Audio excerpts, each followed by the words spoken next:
येणाऱ्यांचे स्वागत करतात ती घराची दारे.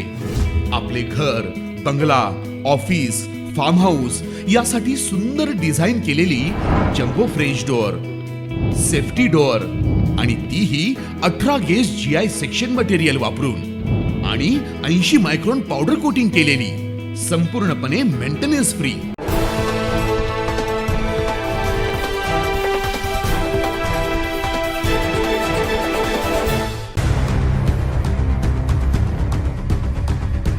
नाशिक शहरात दिवसेंदिवस गुन्हेगारीनं चांगलंच डोकं वर काढल्याचं दिसून येते.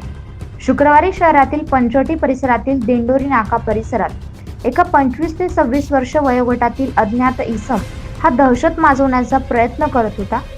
यावेळी घरी जात असलेल्या सहाय्यक पोलीस उपनिरीक्षक नामदेव सोनवणे हे त्यांची समजूत काढण्यासाठी त्या ठिकाणी गेले असता रागाच्या भरात त्यांनी सोनवणे यांच्यावर प्राणघातक हल्ला करून त्यांना जखमी केले.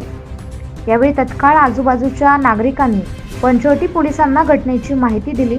घटनेची माहिती मिळताच ठाण्याचे वरिष्ठ निरीक्षक मधुकर कड तसेच मध्यवर्ती गुन्हे शाखेचे पोलीस निरीक्षक आचल मुदगल, सहाय्यक पोलीस उपायुक्त मिटके आणि काही पोलीस कर्मचारी घटनास्थळी दाखल झाले.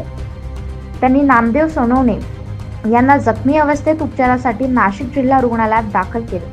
सध्या त्यांच्यावर वैद्यकीय उपचार सुरू आहेत.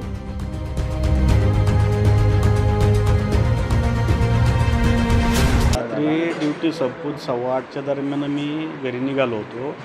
दिंडोरी नाक्यावरून दारवाला नगर मार्गे मी पंचवटीत राहतो, तिकडे जात होतो. दिंडोरी नाक्यावरून थोडंसं पुढं घुसलो भाजी बाजाराजवळ.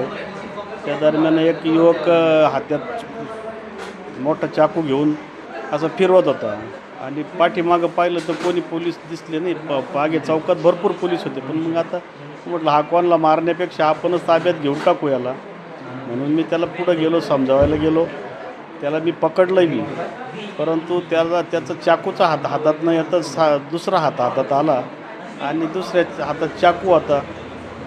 तो चाकू त्याने मला लावला. मग परत मी त्याच्या लात घातली, लांब लोटलं त्याला आणि म्हणलं आता परत पकडू, तर तो पळायला लागला. तर पळताना त्याने कुठेतरी चाकू फेकला आणि तो सैरावायरा पळायला लागला, परंतु मला चाकू लागलेला होता. मी त्याच्यामागं पळालो, त्याला घेतलं ताब्यात आणि नंतर मग पंचवटीच्या पोलिसांना फोन करून बोलवलं, त्यांच्या ताब्यात दिलं. या घटनेतील संशयित आरोपी हा विकी जाधव उर्फ गट्ट्या सध्या पंचवटी पोलिसांच्या ताब्यात आहे. पुढील तपास पंचवटी पोलीस करतायत. मात्र नाशिकमध्ये जनतेचे संरक्षण करणारे पोलिसांची सुरक्षाच ऐरणीवर असेल तर सर्वसामान्य जनतेचं काय, असा प्रश्न नागरिकांकडून विचारला जातो. Bureau report 9 news Maharashtra.